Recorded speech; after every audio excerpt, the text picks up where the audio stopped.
પશ્ચિમ લોકસભાની જે લોકસભાની તૈયારીઓ ચાલે છે એમાં મહિલા મોરચાનું જે સંમેલન છે તો એમાં અત્યારે આપણી જોડે મહિલા મોરચાના મહામંત્રી જયમિનીબેન છે.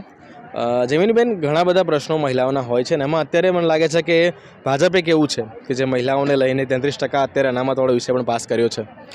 અત્યારે આવનારા ઇલેક્શનમાં લઈને મહિલાઓ કયા પ્રકારનું આખું જે છે તમારું પ્લાનિંગ છે અને કયા પ્રકારે કામ કરવાના છે? ખાસ કરીને આપના માધ્યમથી એ જણાવવા માંગીશ કે ભારતીય જનતા પાર્ટીની દરેક મહિલા કાર્યકર્તા પોતાની જાતને એક કટિબદ્ધ સૈનિક માને છે. અને આપ પણ જાણો છો કે જ્યારે યુદ્ધની તૈયારીઓ થાય ત્યારે એ પહેલાં સૈનિકો તો પહેલેથી જ સુસજ્જ હોય. તો ભારતીય જનતા પાર્ટીની એક બહેન સુસજ્જ છે અને આગામી અમે લોકોનો ઘર ઘર સંપર્ક કરી, લાભાર્થીઓનો સંપર્ક કરી અને વધારેમાં વધારે મહિલાઓનું મતદાન થાય આ વિષય ઉપર અમે ચિંતા કરવાના છીએ અને એના ઉપર અમે કામે પણ લાગી ગયા છીએ. અને ઘર ઘર સંપર્ક કરી બહેનોને લોકશાહીના પર્વ વિશેની આજે અમે વાત કરી રહ્યા છીએ. અને મતદાન બહેનો માટે કેટલું અગત્યનું છે, મતદાન એ આપણી નૈતિક ફરજ છે, આ વિશે અમે દરેક બહેનોને અવગત કરી રહ્યા છીએ. તમે આટલા વર્ષોથી જોડાયેલા છો ભાજપમાં, ઘણા બધા તમે આવી રીતના કાર્યક્રમો પણ કર્યા હશે. અત્યારે ઉનાળાની ગરમીમાં, કારણ કે મારે જાણવું છે કે ઉનાળાની ગરમીમાં તમે જ્યારે કામ કરતા હો છો કઈ કઈ સમસ્યાઓનો તમે સામનો કરતા હો છો?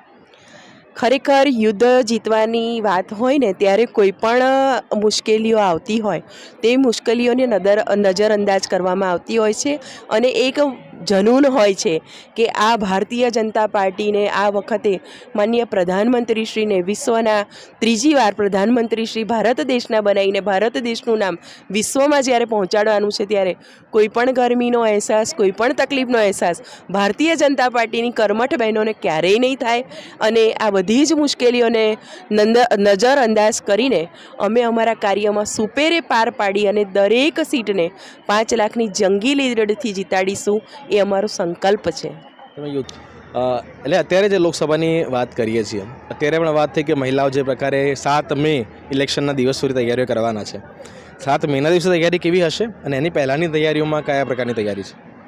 અમે દરેક બહેનોને જણાવ્યું છે કે 7 મે સવારે વહેલા ઉઠી અને આ લોકશાહીના પર્વનો તહેવાર છે અને તહેવારની જેમ ઉજવીએ. સવારે વહેલા ઉઠી નાહી ધોઈ સારા વસ્ત્ર ધારણ કરી અને આપણે બધા જ ટોળા મતદાન કરવા જઈએ. એ 7મી તારીખની અમારી તૈયારી છે.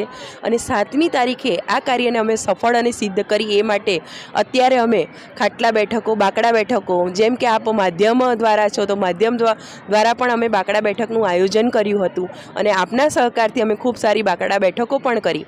ખાટલા બેઠકો, ચાય પે ચર્ચા, કમળ મહેંદી, પત્રિકા વિતરણ, ઘર ઘર સંપર્ક, દરેક ફ્લેટ હોય, ચાલી હોય, મહોલ્લો હોય, અલગ અલગ વિસ્તારોમાં જઈ અને બહેનોનો અમે સંપર્ક કરીએ છીએ. એ ભજન મંડળ હોય, કિટી પાર્ટી હોય કે અન્ય સંસ્થાઓ હોય, એમાં જઈને અત્યારે જેમ કે નવરાત્રિ ચાલી રહ્યા છે તો ગાયત્રી મંદિરમાં અનુષ્ઠાન ચાલતા હોય છે તો ગાયત્રી પરિવારની બહેનો સાથે સંપર્ક કરીએ છીએ, ભજન મંડળની બહેનો સાથે સંપર્ક કરીએ છીએ.